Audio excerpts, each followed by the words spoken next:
Alternator. यह device हर combustion engine वाहनों के इलेक्ट्रिकल सिस्टम का महत्वपूर्ण हिस्सा होता है।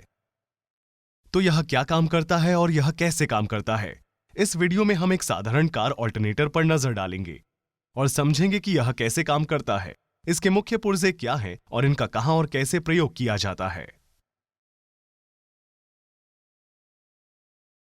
हमें ऑल्टरनेटर कार के इंजन बे के अंदर मिलेगा।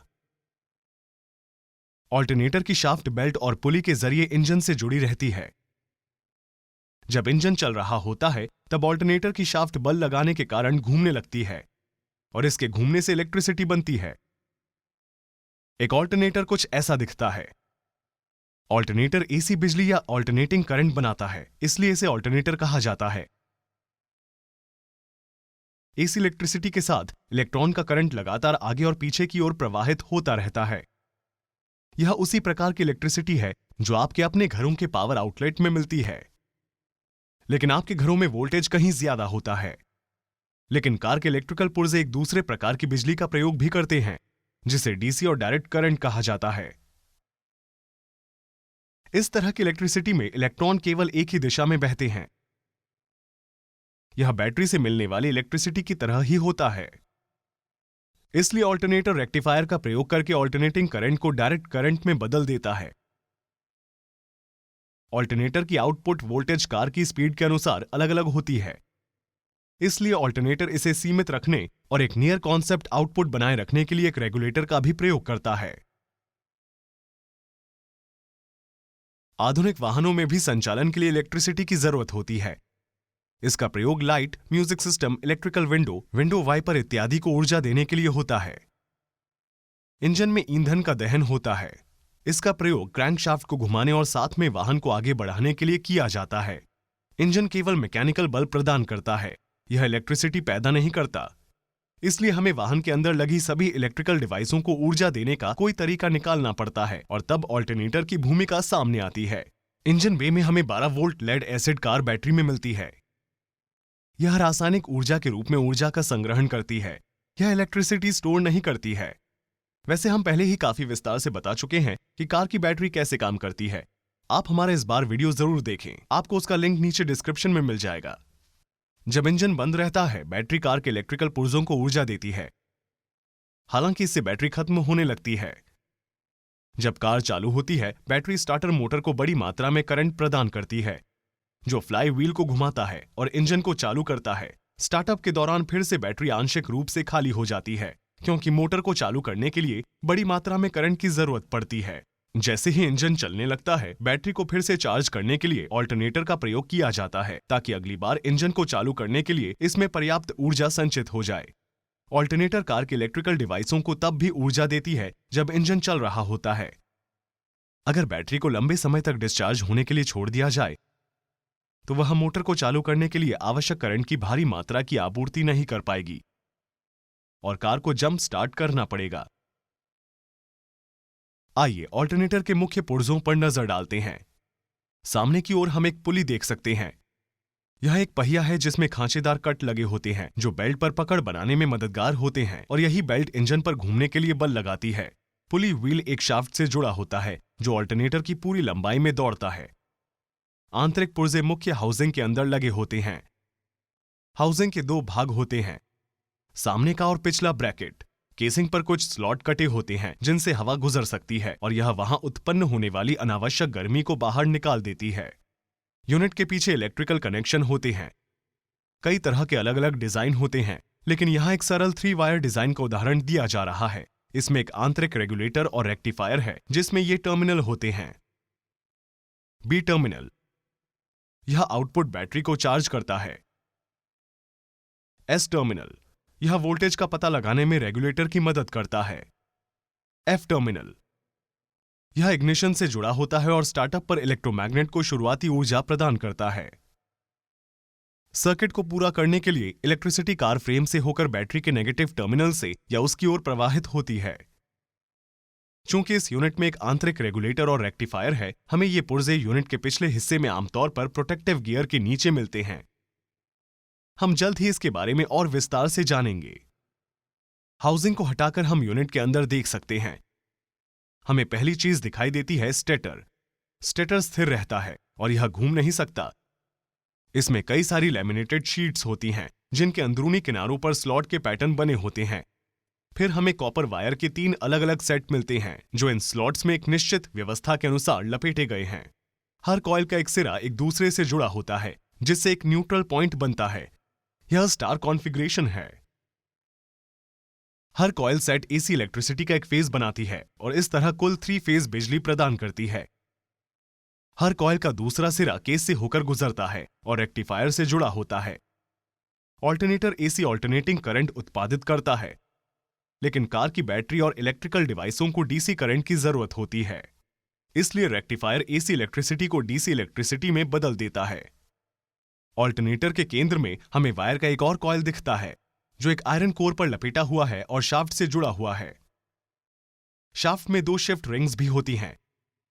ये स्लिप रिंग्स कॉइल के दूसरे सिरे से जुड़ी होती है। पीछे की हाउसिंग में हम कुछ ब्रश देख सकते हैं। ये स्प्रिंग लगे हुए कार्बन ब्लॉक होते हैं जिन्हें आगे धक्का दिया जाता है तो ये स्लिप रिंग्स पर रगड़ खाते हैं और इलेक्ट्रिकल कनेक्शन बनाते हैं। कार की बैटरी शुरुआत में ब्रशों के माध्यम से कॉइल को बिजली प्रदान करती है। जैसे ही इलेक्ट्रिसिटी कॉइल से होकर गुजरती है तो इलेक्ट्रोमैग्नेटिक फील्ड बनता है। इस इलेक्ट्रोमैग्नेटिक फील्ड की क्षमता बढ़ाने के लिए कॉइल के दोनों सिरों पर 2 आयरन क्लॉ लगाए जाते हैं जो हर किसी को आपस में जोड़ते हैं।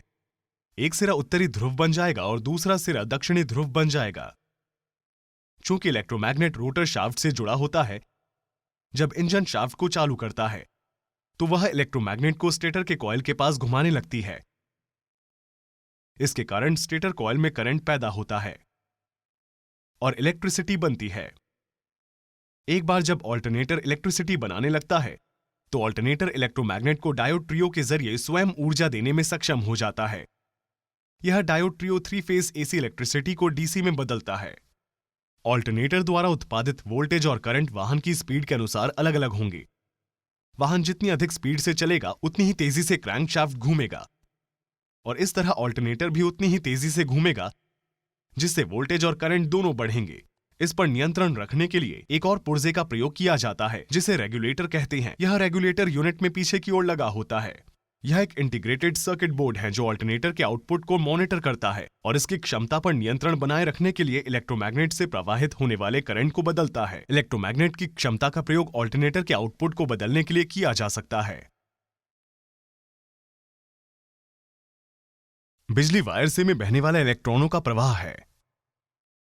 कॉपर वायर लाखों करोड़ों कॉपर अणुओं से बना होता है। हर अणु में मुक्त इलेक्ट्रॉन होते हैं। यह एक इलेक्ट्रॉन है जो अन्य अणुओं में स्वतंत्र रूप से जा सकता है। यह अपने आप दूसरे अणुओं में भी जाता भी है, लेकिन यादृच्छिक रूप से किसी भी या सभी दिशाओं में जा सकता है और फिर यह हमारे लिए उपयोगी नहीं होगा। हमारे लिए यह जरूरी है कि बहुत से इलेक्ट्रॉन एक ही दिशा में गति करें और ऐसा करने के लिए हम वायर के दोनों सिरों के बीच वोल्टेज के अंतर का प्रयोग करते हैं। वोल्टेज में अंतर के कारण इलेक्ट्रॉन बहने लगते हैं। अगर हम बैटरी को उलट दें तो इलेक्ट्रॉन का बहाव उल्टी दिशा में होने लगता है। जब इलेक्ट्रिसिटी एक वायर से होकर गुजरती है तो वायर के चारों ओर इलेक्ट्रोमैग्नेटिक फील्ड बन जाता है। अगर हम वायर के पास कुछ कंपास रख दें और फिर वायर में कंटेंट प्रवाहित करें तो कंपास मैग्नेटिक फील्ड के अनुसार दिशा बदलने लगेंगे। अगर हम करंट की दिशा को पलट दें, मैग्नेटिक फील्ड भी पलट जाएगा और कंपास भी दिशा बदल देंगे। अगर वायर कॉइल पर लिपटी हुई है तो मैग्नेटिक फील्ड और भी मजबूत हो जाता है। हर वायर का हर क्रॉस सेक्शन अभी भी इलेक्ट्रोमैग्नेटिक फील्ड बनाता है, लेकिन वे आपस में संयोजित हो जाते हैं और एक अधिक बड़ा, अधिक मजबूत इलेक्ट्रोमैग्नेटिक फील्ड बनाते हैं। इलेक्ट्रोमैग्नेटिक उत्तरी और दक्षिणी ध्रुव बनाता है, जैसा कि स्थायी मैग्नेट में होता है, और हम कंपास का प्रयोग करके इन्हें देख सकते हैं। अगर हम कॉइल में करंट बढ़ा दें तो इलेक्ट्रोमैग्नेटिक फील्ड भी बढ़ जाता है। हम इसका उल्टा भी कर सकते हैं। अगर हम वायर के कॉइल में से मैग्नेट गुजारें तो कॉइल में करंट पैदा होता है। एमीटर का डायल यह इंगित करता है कि करंट आगे की ओर प्रवाहित हो रहा है, इसलिए यह डीसी या डायरेक्ट करंट बना रहा है। जब मैग्नेट घूमना बंद कर देता है, डायल वापस शून्य पर आ जाता है। जब मैग्नेट को उल्टी दिशा में घुमाया जाता है, करंट भी विपरीत दिशा में प्रवाहित होने लगता है और डायल पर भी रिवर्स करंट इंगित होता है। अगर हम बार बार मैग्नेट को अंदर और बाहर ले जाएं, तो करंट बारी बारी से आगे की ओर और पीछे की ओर प्रवाहित होगा। तो इस तरह एसी या ऑल्टरनेटिंग करंट उत्पादित किया जाता है। यहां करंट की दिशा बदलती रहती है। अगर हम मैग्नेट को अधिक तेजी से घुमाएं तो अधिक क्षमता वाला करंट बनेगा।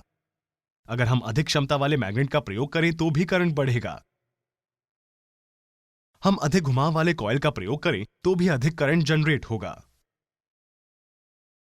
हम स्थायी मैग्नेट के स्थान पर इलेक्ट्रोमैग्नेट का भी प्रयोग कर सकते हैं। जब हम इसे अंदर और बाहर ले जाते हैं तो यह कॉइल में एसी करंट उत्पन्न करेगा। लेकिन इलेक्ट्रोमैग्नेट में हम करंट और वोल्टेज को बदलकर मैग्नेटिक फील्ड की क्षमता को आवश्यकता अनुसार बदल सकते हैं। इस तरह हम कॉइल के अंदर जनित करंट की मात्रा को नियंत्रित कर सकते हैं। मैग्नेट को कॉइल के अंदर और बाहर ले जाने की बजाय हम मैग्नेट के चारों ओर कॉइल लगाकर और मैग्नेट को घुमाकर अधिक आसानी से करंट उत्पन्न कर सकते हैं। मैग्नेटिक फील्ड का सबसे मजबूत भाग मैग्नेटिक फील्ड के दायरे के अंतिम छोर पर होगा। आप लोहे के बुरादे को मैग्नेट के ऊपर छिड़क कर मैग्नेटिक फील्ड की रेखाओं को देख सकते हैं। जब मैग्नेट दो कॉइल्स के बीच रखा होता है तो कोई करंट जनरेट नहीं होता, लेकिन जैसे ही मैग्नेट घूमना शुरू होता है मैग्नेटिक फील्ड का सबसे मजबूत भाग कॉइल के करीब और करीब आता जाता है। कॉइल में मैग्नेटिक फील्ड की तीव्रता में बदलाव होता है। इसके कारण जब तक यह अपनी अधिकतम तीव्रता तक नहीं पहुंचता, यह और अधिक इलेक्ट्रॉनों को आगे की ओर धक्का देता रहता है। फिर मैग्नेट कॉइल से दूर जाने लगता है, इसलिए मैग्नेटिक फील्ड की तीव्रता कम होने लगती है और साथ साथ इलेक्ट्रॉनों का करंट भी कम होने लगता है, जब तक कि वह शून्य नहीं हो जाता। अब मैग्नेट का विपरीत सिरा कॉइल के पास आने लगता है और यह इलेक्ट्रॉनों को विपरीत दिशा की ओर खींचता है। फिर से मैग्नेटिक फील्ड अपनी अधिकतम तीव्रता तक जाता है और उसके बाद शून्य पर आने तक कम होता जाता है। इसलिए अगर हम इस करंट को चार्ट बनाकर दिखाएं तो हमें एक साइन वेव दिखती है, जिसमें करंट पहले पॉजिटिव और फिर नेगेटिव क्षेत्रों में प्रवाहित होता है। यह सेटअप हमें एक ही फेज की एसी आपूर्ति देता है। लेकिन हमारे पास कॉइलों के बीच बहुत सारा खाली स्थान होता है जो बर्बाद हो रहा है, तो हम इस स्थान का उपयोग कैसे कर सकते हैं?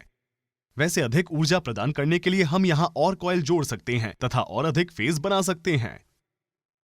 अगर हम पहले फेज से 120 डिग्री के घुमाव पर दूसरी कॉइल लगा देते हैं तो यह हमें एक दूसरा फेज प्रदान करेगा। क्यों? क्योंकि यह कॉइल एक अलग कोण पर है, तो इसमें मैग्नेटिक फील्ड की तीव्रता में बदलाव एक अलग समय पर होगा। इसलिए करंट आगे और पीछे की ओर बिल्कुल अलग समय पर प्रवाहित होगा। इससे हमें एक और साइन वेव मिलेगी जो अलग समय पर बनेगी।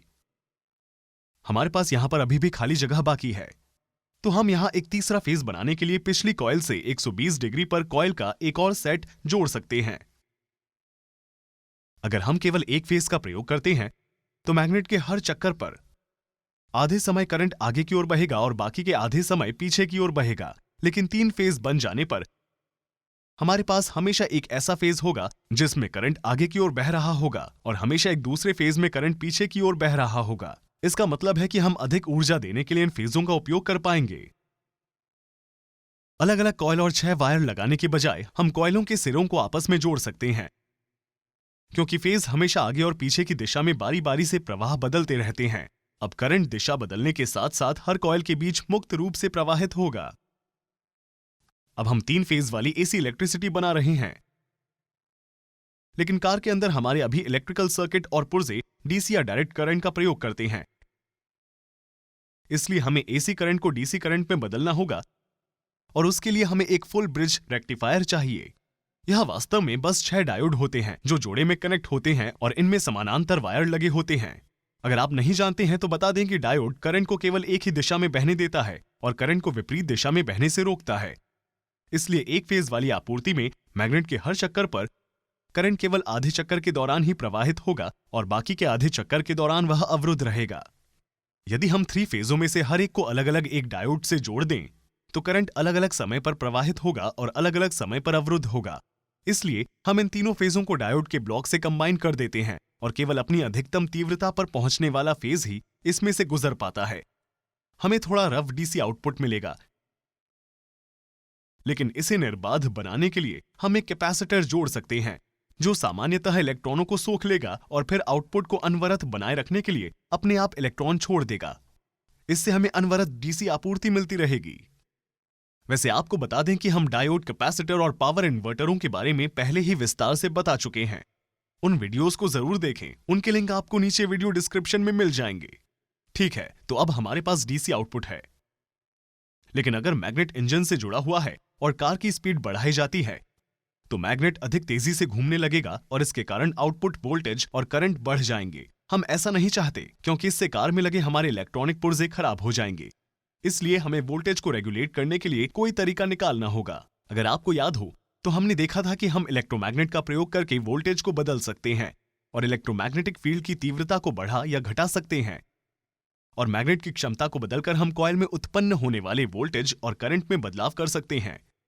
इसलिए ऑल्टरनेटर में एक इलेक्ट्रोमैग्नेट का प्रयोग होता है ताकि वह आउटपुट को नियंत्रित कर सके। कार की बैटरी इस इलेक्ट्रोमैग्नेट को ऊर्जा प्रदान करती है। हालांकि अधिकतर आधुनिक ऑल्टरनेटरों में डायोड ट्रियो का प्रयोग होता है जो ऑल्टरनेटर के ऑल्टरनेटिंग करंट को डायरेक्ट करंट में बदल देता है। और जैसे ही ऑल्टरनेटर विद्युत पैदा करने लगता है, यह वोल्टेज रेगुलेटर के जरिए इलेक्ट्रोमैग्नेट को ऊर्जा देने लगता है। इलेक्ट्रोमैग्नेट की ऊर्जा आपूर्ति पर रेगुलेटर के अंदर हमें एक पुर्जा मिलता है जिसे ट्रांजिस्टर कहते हैं। रेगुलेटर के साथ एक वोल्टेज सेंसर भी जुड़ा होता है। ट्रांजिस्टर एक तरह का इलेक्ट्रॉनिक स्विच होता है जिसे कंट्रोलर के द्वारा 1 सेकंड में हजारों बार चालू और बंद किया जा सकता है।